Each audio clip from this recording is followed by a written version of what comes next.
Intu tafu li Ġesu jiċċekkja Facebook. Ċikku l-poplu huwa gig bejn kant u kummedja li jagħti vuċi u ftit noti li tħassib tan-nies komuni fuq problemi li jvarjaw minn dawk ta' kuljum sa dawk mhux tas-soltu. Tkellimna ma' Alex Vella Gregory, il-moħħ wara dawn il-gigs, dwar l-istorja wara ċikku l-poplu. Jaf kull sajt li dort. ċikku l-poplu huwa l-alter ego tiegħi. Huwa karattru huwa kantawtur fondamentalment li beda f'element teatrali u ta' satira, beda isuma dwar 12 sena ilu u dejjem kienet xi ħaġa forma ta' mużika alternattiva għall-udjenza żgħira u limitata. Intu tafu li Ġesu ma jħobbx is-selfies.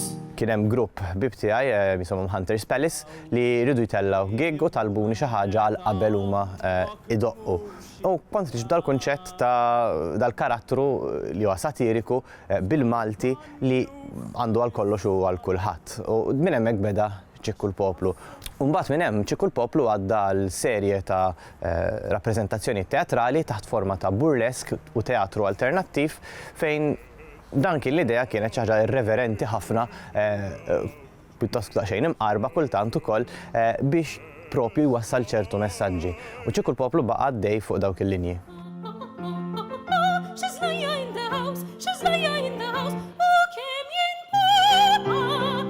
Il-tematika ta' ċikku l-poplu hija tematika fondamentalment soċjali, politika, tratta ħafna temi li huma speċifikament Maltin, però wkoll hemm element ta' autoironija u autokritika.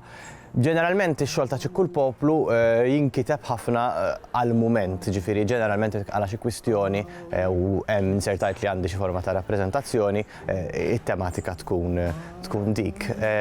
Sfortunatament ċertu elementi tematiċi qatt ma skadew.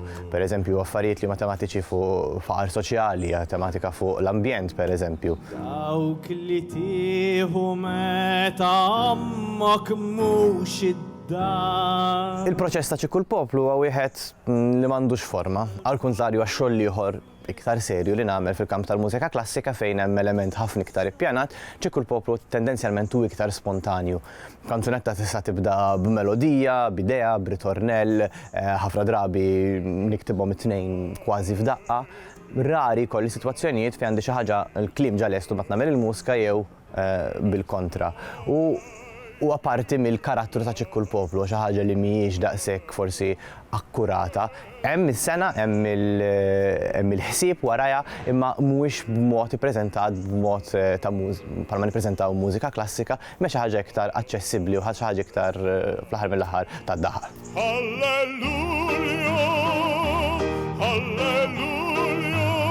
L-użu tal-Malti għalija huwa importanti għaliex it-tematika li nittratti hija fondamentalment Maltija. ċertu espressjonijiet ma jittraduċux ruhom sew fil-lingwi oħrajn. Dak il-mod jiena nista' nwassal il-messaġġ b'mod aħjar.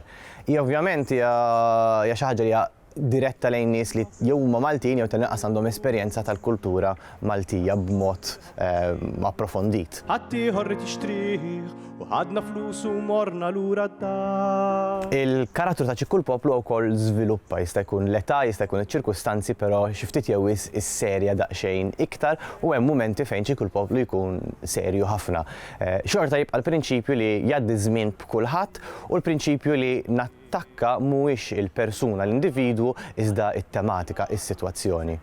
ċikku l-poplu sfortunatament m'għandux xi viżibilità kbira appuntu għaliex hija xi ħaġa dejjem żammejta xi ħaġa speċifika u alternattiva. Hemm paġna fuq Facebook u jkun hemm aġġornamenti regolari, però qatt ma kellu skeda regolari u ġieli jkun hemm perjodi fejn ma jagħmel xejn, ġieli jkun hemm perjodi fejn jagħmel ħafna. U jimla li jusħana ċana r-rep, kulħadd iħanxar brabja viva ċesri. Alla bqajna qatt ma tajnih xejn. Il-Sinna jixtieq jirringrazzja lill-Kunsill Nazzjonali tal-Ilsien Malti, lid-Dipartiment tal-Malti fil-Fakultà tal-Arti l-Università, lill-Ministeru għall-Edukazzjoni u x-Xogħol u lill-Aġenzija Nazzjonali tal-Litteriżmu.